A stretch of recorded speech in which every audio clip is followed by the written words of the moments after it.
Welcome back dear student. आज हम आपको एक ऐसा टॉपिक पढ़ाने जा रहे हैं जिसको लेकर के बच्चे अक्सर कंफ्यूज रहते हैं और इस तरीके से पढ़ाने जा रहे हैं कि शायद ही आपको इस तरीके से कहीं पर मिले।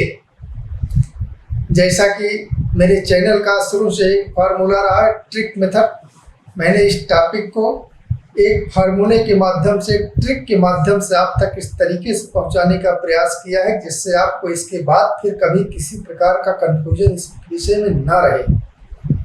यदि आपने एक बार इसको ध्यान से देख लिया तो मैं गारंटी देता हूं फिर कभी आपके दिमाग से उतरेगा नहीं। ज़्यादा समय न गंवाते हुए सीधे मैं अपने टॉपिक पे आता हूं। आज का हमारा टॉपिक है active and passive voice.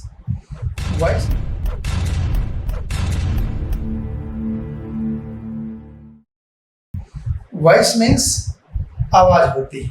Voice means आवाज़ होती है।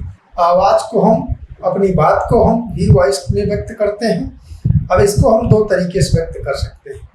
एक ऐसा तरीका है जिसमें सब्जेक्ट क्या करता है ये पता चलेगा।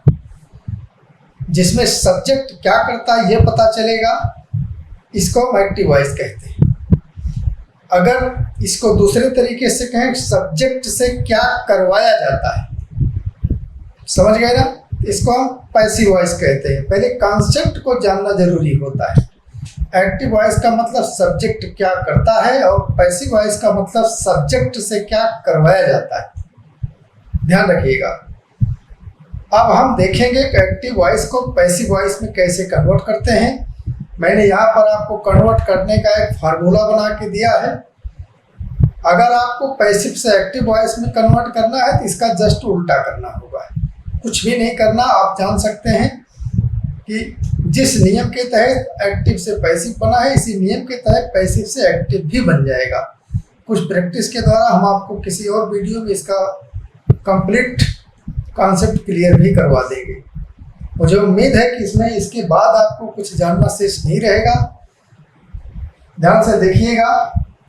Active and passive voice, active और पैसिव वॉइस, एक्टिव को पैसिव बदलने का और पैसिव को एक्टिव बदलने का दोनों का तरीका मैंने यहाँ इसलिए डायरेक्शन दे दिया है कि इसको इस तरीके से इसमें बदला जा सकता है, इसको इस तरीके से इसमें बदला जा सकता है। सब्जेक्ट, वर्ब, ऑब्जेक्ट, ये हमारी इंग्लिश सेंटेंस का तीनों का सीक्वेंस इसी प्रकार से होता है। जबकि हिंदी में आपने देखा होगा कर्ता के बाद कर्म आता है, क्रिया अंत में आती है, लेकिन इंग्लिश में वर्ब बीच में आती है। हमारे जो सेंटेंस होते हैं जिनमें किसी बात को होना या करना बताया जाता है, किसी न किसी टेंस में होते हैं। टेंस मतलब काल में होते हैं। आप समझ सकते हैं कि कोई भी काम या तो पहले हुआ होगा या हो रहा है या भविष्य में होगा। अगर हो रहा है तो आदतन होता है तो उसको प्रेजेंट इंडेफिनिट बोलते हैं, या इस समय हो रहा है तो उसको प्रेजेंट कंटिन्यूअस बोलते हैं, या हो चुका है तो उसको हम प्रेजेंट परफेक्ट बोलते हैं। इसी प्रकार से पास्ट में भी होता है और फ्यूचर में भी होता है। यहाँ हम आपको एक एक करके बारीकी से बताते जा रहे हैं। ध्यान से देखिएगा, कहीं भी कोई आपको कंफ्यूजन शेष नहीं रहेगा। मैंने एग्जाम्पल के द्वारा आपको बताने का प्रयास किया है। सब्जेक्ट, एक्टिव वॉइस में सब्जेक्ट वर्ब ऑब्जेक्ट होता है, पैसिव में भी होता है। लेकिन जब एक्टिव को पैसिव बदलते हैं, इसके सब्जेक्ट को इसका ऑब्जेक्ट बना देते हैं। एक्टिव वॉइस के सब्जेक्ट को पैसिव वॉइस का ऑब्जेक्ट बना देते हैं और एक्टिव वॉइस के ऑब्जेक्ट को पैसिव वॉइस का सब्जेक्ट बना देते हैं। जैसा कि आप इस एरो से क्लियर हो रहा होगा। और वर्ब, जो मेन फॉर्म है, वर्ब से ही हम जान सकते हैं कि किस प्रकार से चीजें बदलती है। आप जान सकते हैं एक्टिव वॉइस में वर्ब टेंस के अनुसार होती है। एक्टिव वॉइस में वर्ब टेंस के अनुसार होती है। टेंस का भी, सारे टेंस का वीडियो मैंने डिस्क्रिप्शन बॉक्स में इसका लिंक दे दिया है। अगर कहीं डाउट है तो वहां जाकर के देख लीजिएगा। और पैसिव वॉइस में जो मेन वर्ब होती है, ध्यान दीजिएगा, सबसे बड़ी पहचान है पैसिव वॉइस में मेन वर्ब हमेशा थर्ड फॉर्म में होती है। जैसा कि हमने यहाँ आपको दिखाया है, V3 मीन्स वर्ब की थर्ड फॉर्म। पैसिव वॉइस में वर्ब की हमेशा पास्ट पार्टिसिपल या थर्ड फॉर्म का ही प्रयोग होता है। और क्या चेंज आता है इसको जान लो। सब्जेक्ट और वर्ब के बीच में एक बी वर्ब आती है, टू बी जिसको हम बोलते हैं, और वर्ब और ऑब्जेक्ट के बीच में एक शब्द आता है वाई। प्राय कभी कभी नहीं आता लेकिन मोस्टली आता है, इतना ध्यान रखिएगा। अब ये बी वर्ब जो होती है, टू बी जिसको हम बोलते हैं, इसको हेल्पिंग वर्ब भी ऑक्सिलरी वर्ब भी कह सकते हैं। ये टेंस के अलग अलग हिसाब से अलग अलग प्रकार की होती है। वास्तव में हम इसी से सही तरीके से पहचान पाते हैं कि पैसिव वॉइस का सेंटेंस किस टेंस में है।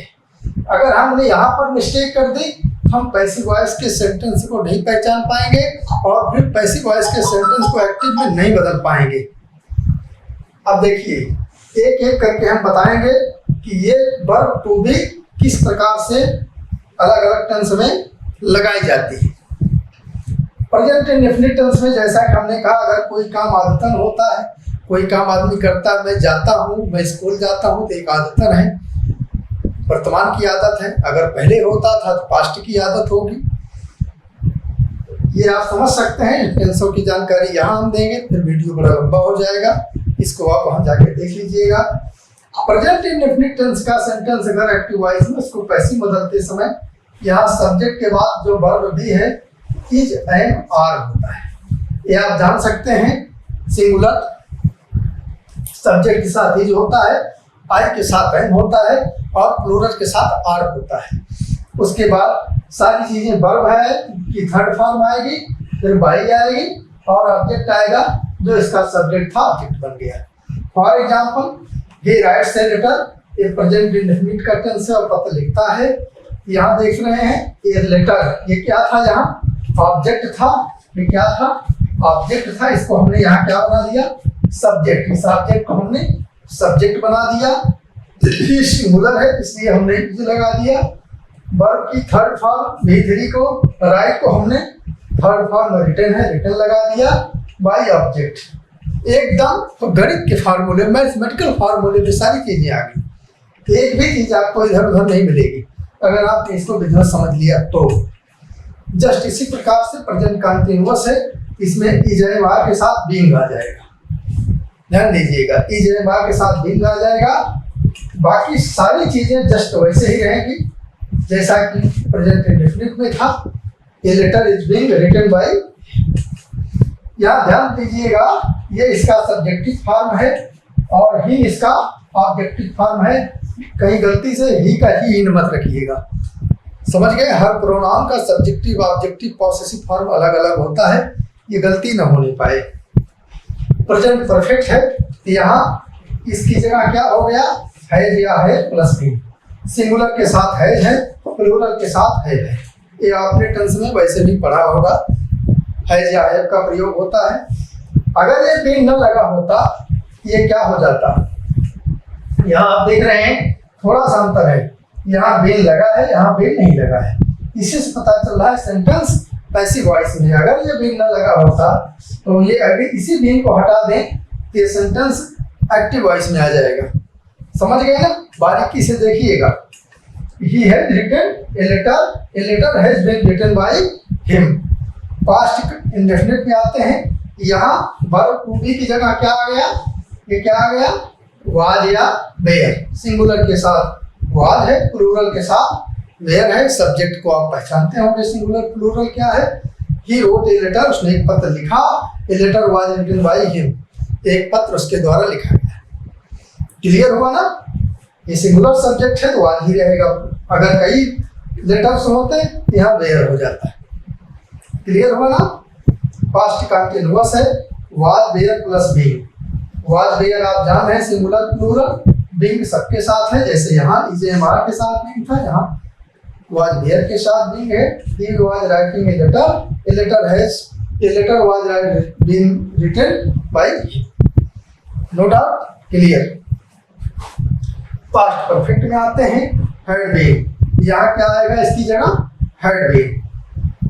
एक्टिव में केवल हेड होता है और पैसिव में हेड के साथ बीन होता है। वर्ब की थर्ड फॉर्म यहाँ भी, केवल इसी को हटा दो, ये कंफर्म हो जाएगा कि एक्टिव वॉइस में इतनी छोटी सी चीजें होती हैं जो एक्टिव को पैसिव बनाते समय लगानी भी पड़ती हैं, हटानी भी पड़ती हैं, दोनों चीजें। जिस अगर एक्टिव बनाना है तो हटाएंगे, पैसिव बनाना है तो लगाएंगे। Letter had been written by him, passive sentence हो गया। फ्यूचर इंडेफिनिट, यहाँ बे या सेल आपको पता ही लगता है, आई और वे के साथ सेल लगता है, बाकी सब के साथ विल लगता है, आपको जानकारी है ही। यहाँ उसके साथ बी लगा देंगे, वर्ब की थर्ड फॉर्म कर देंगे। He will write a letter, वह पत्र लिखेगा, letter will be written by him, ये पत्र उसके द्वारा लिखा जाएगा। क्लियर? फ्यूचर परफेक्ट, विल या shall plus have been, will या shall plus have been. He will have written a letter, वह एक पत्र लिख चुका होगा। यहाँ क्या हो जाएगा? ये लेटर विल हैव बीन, आपको पता है ये लेटर के साथ विल आएगा, will have been written by him, एक पत्र उसके द्वारा लिखा जा चुका होगा। क्लियर हुआ ना? अब जो डाउट है, मूल चीज आपको क्लियर कर रहा होगा, इसमें कोई भी परफेक्ट कंटीन्यूअस टेंस नहीं लिखा गया, तो किसी भी परफेक्ट कंटीन्यूअस टेंस में एक्टिव से पैसिव में नहीं बदला जा सकता। एक चीज और यहाँ होगा, फ्यूचर कंटीन्यूअस, सारे परफेक्ट कंटीन्यूअस और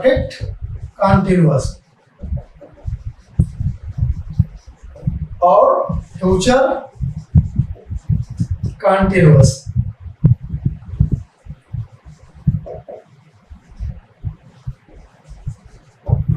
इन दोनों को एक्टिव से पैसिव में नहीं बदला जा सकता, चाहे प्रेजेंट परफेक्ट कंटीन्यूअस हो, चाहे पास्ट परफेक्ट कंटीन्यूअस या फ्यूचर परफेक्ट कंटीन्यूअस हो या फ्यूचर कंटीन्यूअस हो। इसको ध्यान रखिएगा, केवल इन्हीं 8 टेंस को एक्टिव से पैसिव में बदला जा सकता है।